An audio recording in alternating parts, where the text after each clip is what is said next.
Sa darating po na pasukan, susubukan sa mga piling paaralan ang binagong curriculum para sa senior high school.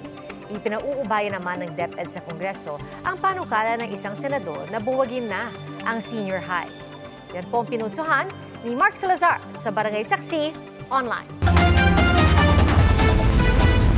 Ilan sa target ng K-12 ang sumabay sa international standards ng edukasyon at gawing mas handa ang mga estudyante sa pagkakaroon ng trabaho.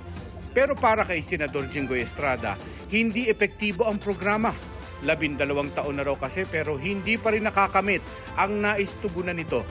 Aniya, hindi dapat hayaan pasanin ng mga magulang at mga mag-aaral ang hirap sa gastos at oras para sa 2 taon sa senior high. Kaya panukala niya, buwagin ang senior high school at ibalik sa dati na 6 na taon sa elementarya at 4 na taon lang sa high school. Ang mga netizen, hati ang opinyon ng tanungin namin kung sang-ayon ba na buwagin ang senior high. Para sa iba, dapat nang alisin ang K-12 na dagdag lang daw sa gastos ng mga magulang. Mahirap ang buhay at mahirap din kumita ng pera. Kahit naman daw graduate ng senior high, mga college graduate pa rin ang pinipili ng employers at may sistema rin ng palakasan sa mga kumpanya. Mayroon ding mga tutol na alisin ang K-12 dahil mapag-iiwanan daw ang mga Pilipino sa dekalidad na edukasyon. Anila imbis alisin ay gawing optional na lang ang K-12. Mas pagandahin din ang programa at gawing mas accessible sa mga kapuspalad. Pero para sa Rural Education Advocate na si Professor Arlene Marasigan, sablay man ang K-12, hindi ito kasalanan ng programa kundi kasalanan ng implementasyon.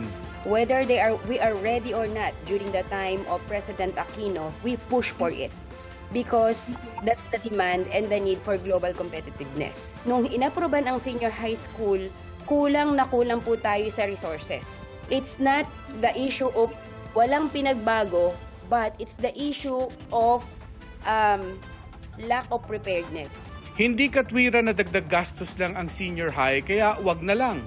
Kung ang gobyerno ay nakakaya nila magbigay ng akap at tupad financial assistance, the more that they should refocus that fund to these senior high school marginalized students. Ang Department of Education aminadong sablay ang implementasyon ng programa. Kaya sabi ni Education Secretary Sani Angara, sa pagbubukas ng klase sa June 16, may pilot implementation ng DepEd sa 800 eskwelahan ng bagong senior high school curriculum. Ang mga ganitong evaluation at recalibration ng K-12 ang matagal na raw hinihingi ng mga education stakeholders. Wala po tayong short-term and mid-term evaluation and pumasok na po tayo sa 10-year or 1-decade evaluation, and that is the year 1 and year 2 of EDCOM report. Kaya po nahirapan pong mag-recalibrate ang ating mga government agencies. Tungkol naman sa panukala ni Senador Estrada na buwagin ang senior high school, ipauubaya na raw iyan ng DepEd sa Kongreso. Para sa GMA Integrated News, Mark Salazar, ang inyong saksi. Mga kapuso, maging una sa saksi. Mag-subscribe sa GMA Integrated News sa YouTube para sa iba't ibang balita.